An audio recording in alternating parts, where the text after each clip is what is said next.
topics and opinions expressed on the following show are solely those of the hosts and their guests and not those of W4WN Radio, its employees, or affiliates. We make no recommendations or endorsements for radio show programs, services, or products mentioned on air or on our web. No liability, explicit or implied, shall be extended to W4WN Radio, its employees, or affiliates. Any questions or comments should be directed to those show hosts. Thank you for choosing W4WN Radio. This is Beyond Confidence with your host, Divya Parekh. Do you want to live a more fulfilling life? Do you want to live your legacy and achieve your personal, professional, and financial goals? Well, coming up on Divya Parekh's Beyond Confidence, you will hear real stories of leaders, entrepreneurs, and achievers who have stepped into discomfort, shattered their status quo, and are living the life they want. You will learn how relationships are the key to achieving your aspirations and financial goals. Moving your career or business forward does not have to happen at the expense of your personal or family life, or vice versa. Learn more at www.divyaparekh.com, and you can connect with Divya at contact@divyaparekh.com. This is Beyond Confidence, and now here's your host, Divya Parekh. Good morning, listeners, and it's Tuesday, and so good to be with you. So, very interesting thing happened yesterday. I was working with C-suite executives from a company which is in the banking industry, and well, you can call a bank. But still, like, the key is that, we see the tellers and everyone in the front face, but at the back end of it, it is just like any organization. And what was interesting, we were talking about artificial intelligence and how slowly artificial intelligence is making its way in the regulated industries as well, whether it be insurance or whether it be artificial intelligence. And yet the key is the one word that kept on coming back over and over again was maintaining the trust of their customers. So if you are looking to work with AI, where you don't know where to get started as far as your career is concerned, or whether you're looking to keep that trust in your organization and grow your people, then definitely our book, The AI Agency, is for you, because we use so many different strategies from there yesterday, and they landed. So these are not just theories. These are practical strategies and tactics that I use in day-to-day organization. And of course, thank you for buying any of our books. We appreciate you. And if you reach out to me and share, we will be giving you a very special gift if you reach out and share with us that you've bought the book. And without further ado, let's bring in our guest. Welcome, Chad. Thanks for having me today. Looking forward to our conversation. Yeah, no, definitely looking forward to it. So Chad, share with us, how did you you've gotten into organizational psychology? What drove you to it? Really, it was a personal experience. Now, just kind of imagine you had a really rough day at work, and you're in your car in the parking garage. You hear your coworkers leaving with a screeching around the corner and a dunk-dunk as they leave the parking garage. And you're just stuck in your head. And even though from the outside you look successful, you're thinking, what have I done with my life? I'm a failure. That was me. That's how I felt. And I'll tell you, it's a very lonely feeling, and it can really get into despair. Now, for others who've experienced it, it might be late at night, staring up at the ceiling from your bed. But it's that feeling of loneliness and despair that was really the catalyst for me moving forward to find out, why, even though I'm following this path that appears successful, that not only do I not feel successful, I actually feel like a failure and alone. So that was kind of the catalyst that got me started. So let's rewind back a little bit. So you said that was the catalyst. What happened before that? Tell us about your journey through the corporate world. So moving through, I never moved with intention. I kind of moved the way society told me I should be going, or my family, and I never thought about it for myself. And I ended up in companies, one in particular, that my values did not match theirs. This was subprime lending, meaning that I lent to people with bad credit. And it was to the point where I was actually refinancing people out of foreclosure. And you might think Mm. that's a good thing, but really it was just a way to tag on fees and costs and erode people's equity for the company's profit. And I didn't realize it at the time, but that conflict in values was eating at me on the inside. And I needed to make a change because it's really important that I work with purpose. And I think you might agree with this too, that having that purpose and really believing that you're helping rather than taking is something that you need for personal satisfaction. Oh, absolutely. I agree. And that is so critical because I'm going to come back to yesterday's story that I just recently mentioned. I love this client because they emphasize human in the loop. That, excuse me, that artificial intelligence is not here to replace people, it is to augment and support where people can grow. So I definitely agree that having that impact is so critical and having that purpose because if you're just out there after success, life is empty. Yeah, and you have to be open to that change. If I just sat there feeling miserable, I don't think you and I would be having this conversation today. And to your point, it's the same with AI. It's changing things. Doesn't mean that it's kicking us out, but we need to embrace that change, to learn, to be that lifelong learner, to be adaptable to new situations. So we take our experience and apply it differently. Just because the world is changing doesn't mean that our experience is worthless. It's still there, still has value. It's an asset we've built over decades. So it's important for us to adapt it to the new situation so that we can continue our success journey. hmm So you mentioned that you were successful, but because your values were not aligned, at it was just eating the core that defined you. So what Right. was in that moment while you were sitting in that car when you felt that like that's it? Well, it's interesting because when people are telling you you're successful, Mm-hmm. but you don't feel it, you're Mm, wondering, am I just not grateful? I'm earning this money and I have a solid job. Should I be more grateful for it? Or am I just crazy? Is there something wrong with me? Why am I, being seen as this success, but I don't feel it? So it really took me digging down, and it wasn't instantaneous. It wasn't like ta-da, and sitting in the car and all my problems were solved. It was just, sitting there and thinking, what do I need to do to get to where I want to go? mhm, And then from there, I started reflecting. And I started to think about, and one story in particular from the lending, there was this woman who needed $1,500. The fees on the loan were $4,500. I told her, this is really a bad deal for you. You can't do that. And she asked, what's the payment? And I told her, and she took the deal. So it was like, I am not helping people. I am mm, hurting people. So I need to find something where I'm helping people. And that started moving me. And, I started to pivot, using my experience that I built up in a better way. mhm. And you talk about your experience. So how long was it till you said like, was it 10 years, 5 years that I need to make a change? I need to shift where I'm going in my life. It came in stages. So, that day I knew I needed to make a change. Over Mm-hmm. the next weeks and months, I started to think about how I was going to make that change.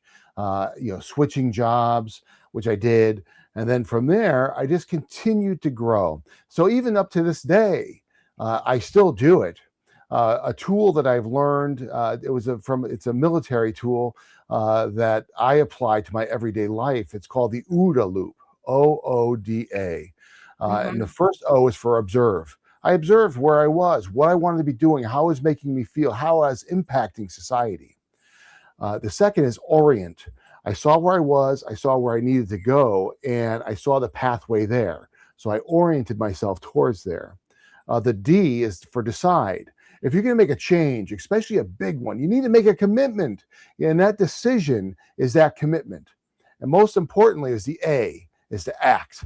And I took action, switching jobs, starting to do more volunteer work, making sure I had time for my family, making sure I had time for myself, for health and exercise, all of those things, taking action and continually kind of reevaluating where you are.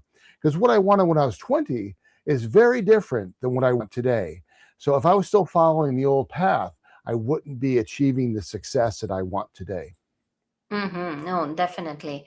And you talk about, there are some hidden psychological traps that keep successful people where they're at and don't allow them to align their values and be truly joyful. What are some of those? So it's funny. It might seem odd, but I've taken them from economics. I love economics. I have a master's degree in economics, so a lot of these concepts really impacted me. And one of them is the sunk cost fallacy. In business, a sunk cost is where, say, you're investing in a product, and the product is not profitable at all. But you keep investing in it because maybe it'll be profitable someday because you don't want to give up on it. So you keep investing. Those costs are sunk. They're gone. You're not getting them back. So you're better off saying, we should start fresh today. And it's the same with our careers and for other relationships and other things. We invest our time and effort, let's say, into a career, and we keep investing, and we're not getting from it what we want. And no matter how much we invest in it, we're still not going to get what we want. But we keep pressing the gas and moving forward. That's a sunk cost fallacy. So instead of asking, how much have I invested? How can I change? It's better to ask, if I were to start again today, would I be doing the same thing? And if the answer is no, there's a good chance you need to make a change. So it's important not to sacrifice your future just to honor the investments of your past. Absolutely. That sunk cost bias has so much cost associated because people have invested their time, money, and energy. And also there's a bit of identity piece and that self-esteem attached to it, that I took that step and how can I be wrong? So it's also going a little bit and accepting yourself, as you mentioned, as with Uda, observing and orienting and making You're the right. decision to act. Otherwise, it's if I were to say in simple 3 words, it would be cutting your losses. It is. It's interesting though. It's a little more complex than that because we've earned that experience. So that's the thing people are afraid of. It's like, oh, I've wasted 10 years of my life. I can't do that. But it's not wasted. You've learned things. Like for me, with the mortgage sales that I did, those skills that I learned are applicable elsewhere. So it's not, I'm not cutting my losses. I am pivoting to something that gives me purpose. So that's a little bit of a difference where the business is cutting their loss. As Right. people, we've earned that experience. It's something that stays with us and we could use. It's just we're able to pivot and adapt it and apply it to something that serves others as well as ourselves. Absolutely. I agree with you. And also, if you were to add another lens to, in addition to what you have said, is that there is a loss of feeling unsuccessful. So bringing on that lens that's an experience that you're carrying forward rather than as a loss. So that shift needs to happen between that pivot. Right, because confidence comes with action. But you still need to have that foundation. And a lot of times when you feel like you haven't achieved, or if you really have, you look back, you find you do have achievements. You may just have achieved them for somebody else. So seeing that you've had those achievements can help you as a foundation to build that confidence to move forward. So once you have that confidence to move forward, where should I go? And you've probably done this too. When you're kind of thinking what you want to do, write down a bunch of goals and you kind of figure out what you want to do. When I did it the first time after that car incident, I found patterns. I said, one of my crazy goals was to write a book, and then do public speaking, teach seminars. And I started to see that I wanted to help people find their idea of success. That's something that was meaningful for me. And I found that in the patterns of the goals. So I came up with a 20 goals exercise that I work with clients on. So they write down their 20 goals from mundane to really crazy, and they find those patterns to see what directions they want to go. And then just like the OODA loop, it takes that action. You need to really move forward and do something. And with that, confidence builds. And it's okay to not be good at it in the beginning. You have to have the courage to be bad at something until you're good at something. And the really good thing is, you don't have to jump in with both feet. You can stick your toe in the water, start a side business, start a hobby, do some volunteer work, things on the side. So you're not giving up your whole life, but you're trying new things so you can find that path that gives you satisfaction. Absolutely. And the key, as you're mentioning and as you're talking, is knowing what brings that satisfaction. Because if you don't know that, then you could be going into multiple directions and still feeling that lack, feeling empty. It's about figuring out what brings you home, because you Right. are your own home. And a lot of times what happens is that, as you talked about, people maybe, you said 10 years of mortgage lending experience. I had been in the corporate for 15 plus years, and it was, how can I leave? And all that learning, where is it going to go? And that acceptance goes such a long way. And knowing that those skills are highly transferable really helps. So many times people are hesitant because of the time and the duration that they have put in. And they think like, oh, I'm here, I cannot go further. So what would you say where people say like, success has an expiration date? Yeah, it's interesting because it could feel that way. You've reached a plateau at work, or your business is not growing the way you want it to, and you see other people growing what appears to be beyond you. The problem with that is that we're looking at their highlight reel. We only see a piece of it. We don't see the background. We don't see the arguments. We don't see the financial issues. We don't see the business failures and other things. We only see that little bit. And that observation bias can kind of keep us from moving forward. It's important for us to really base our success on ourselves. We have our mountain to climb. And to your point, we want to make sure it's the right one. And with all these influences coming at us, sometimes it's good to talk it out. What I recommend, if someone's really stuck, think of it like a car in a ditch. If your tires are spinning and you're just getting frustrated and tired, sometimes it's time to call for a tow truck. And in our experience, that tow truck would be a coach or a mentor or a trusted advisor, someone who's independent, meaning they're not emotional like your family, but has the experience needed to help you and wants to see you do well. Talking it through without emotion in an independent way to get an understanding of what you've done, what you need to do, what's involved in moving forward, what are the risks, what are the benefits, and so that you can get an idea of that orient part of the OODA loop of where you want to go. The problem with asking friends and family is that they love you and they don't want to see you get hurt. And they may not have that experience needed. So they could say, oh, don't just start your own business. You know how many businesses fail? But they really don't have the experience. Where a mentor or a coach who's done it before can give you that guidance to move forward so you can find that success. Absolutely. And I love the analogy of tow truck, Yeah. is because you cannot account for all of the unexpected events in life. Seeking out help is such a critical part, and it's okay. And That's usually one of the things that holds us back. Mhm. And I know Yeah. it has been one of the things initially while I was transitioning that held me back, because you're used to helping others. You're not used to seeking out help. And when you do, there is so much power in it, because you're letting go of so many things and creating space for possibilities and new things to happen. Mhm. So, as you were going through your journey, how did you go about it? Well, I was really stuck. I mean, I was in that ditch, and when I was first introduced to the concept of a coach, I'm like, I'm going to pay somebody to talk to me. It just didn't make sense in my mind.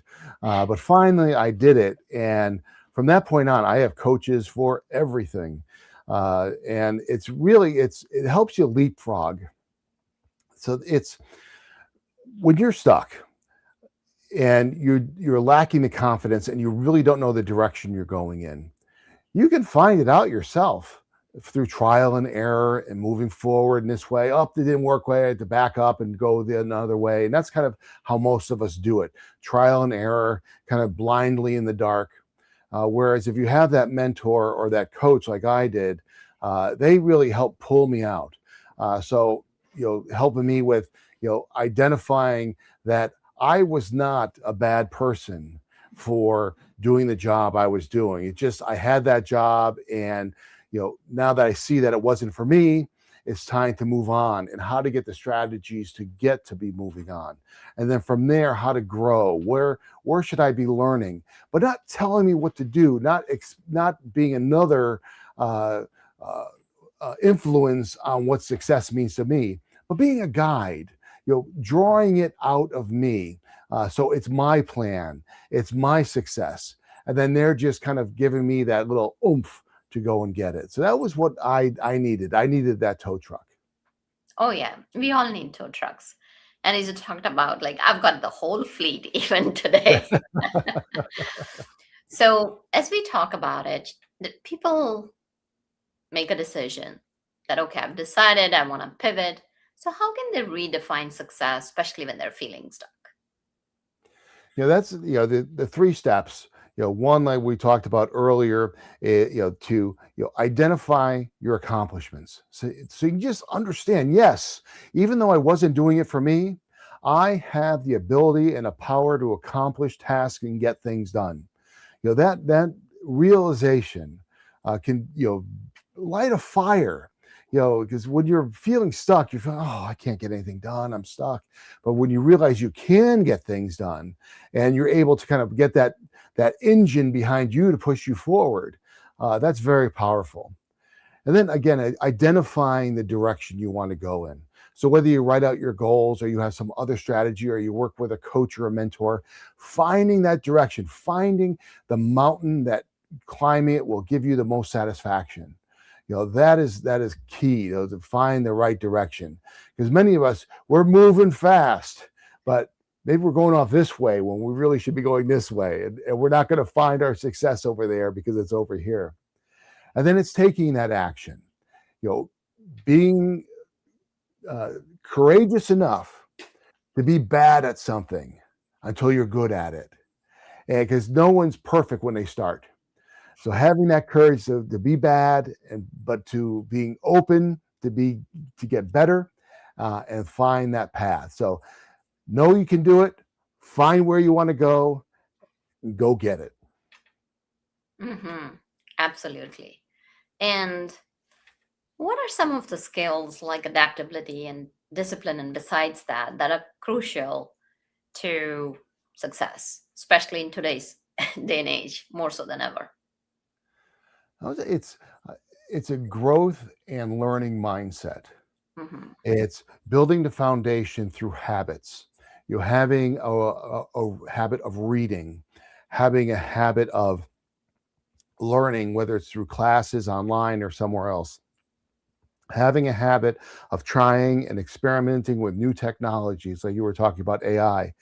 Just play with it on your own.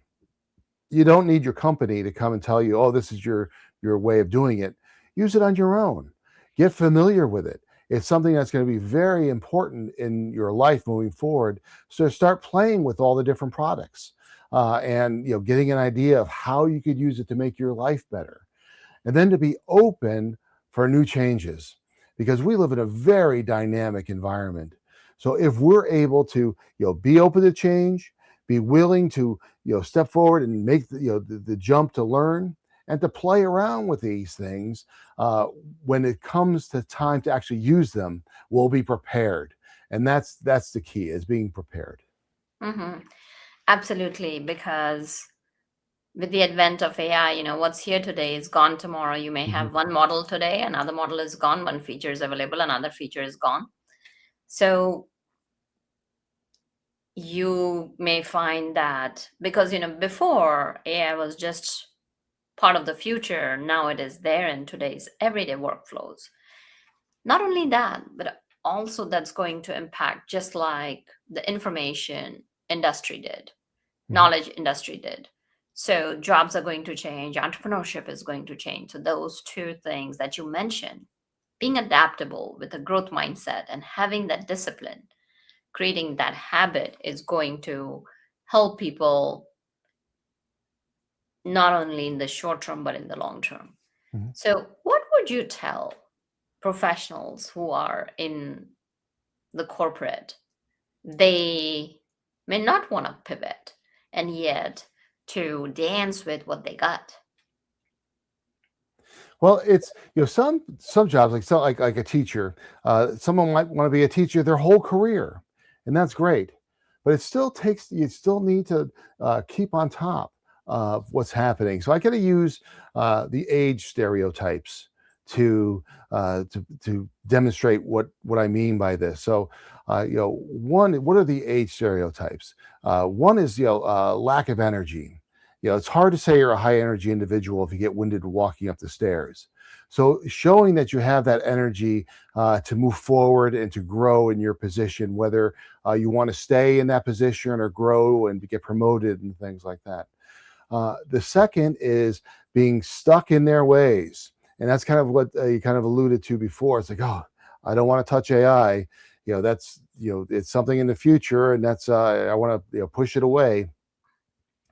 We lean on our experience, and our experience is a two-edged sword. It is great asset because we've built up all this knowledge and how to do things, but it can also build inertia where, like that truck speeding down the highway, it's hard to stop and to switch lanes. So we need to make sure that we're adaptable and to, you know, change with the environment. And then last, it's like the stereotype of the grandparent who needs the grandchild to program their remote. Being technologically behind, it's important just to keep up with technology.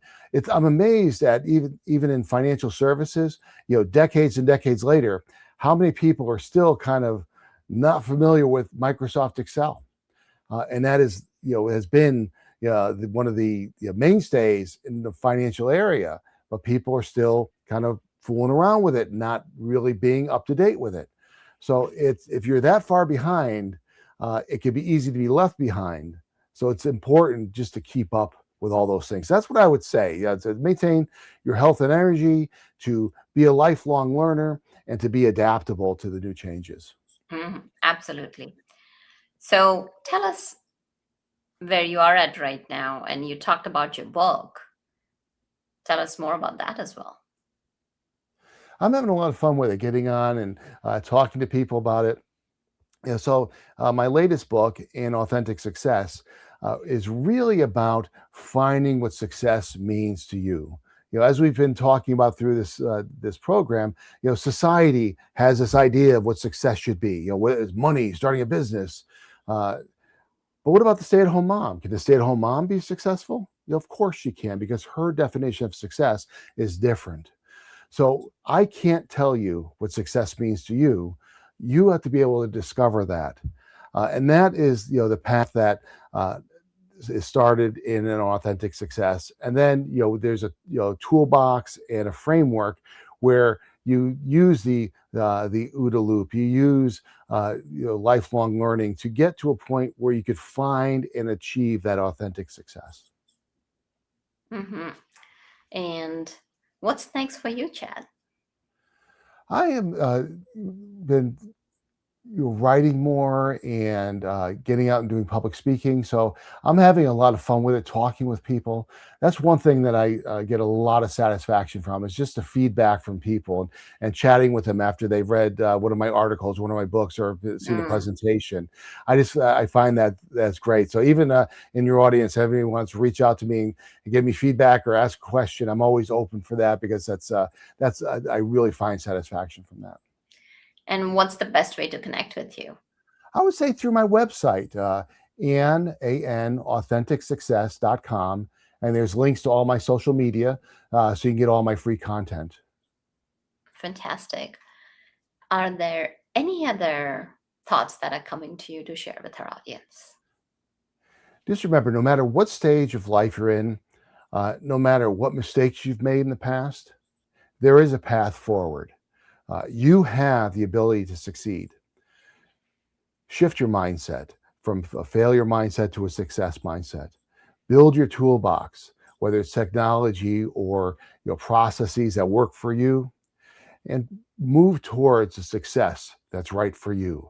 Your best years are still ahead of you because you're not too old and it's not too late.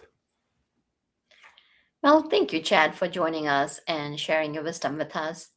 I'm sure people will find a lot of value in your book and discovering their authentic success. When you feel stuck, or even if you don't feel stuck, it's good to take a beat and see, are you on the right path? Or is there something else that's waiting to be explored? So thank you for joining us. And thank you, wonderful audience, for being part of our family, because without you, the show would not be possible and our family would be incomplete. We love you. We are here to serve and support you. Reach out as you always do. And I'm so thankful. I'm very grateful to each and every one of you who reaches out and tells us, what is it that you need help with? Who would you like us to bring next?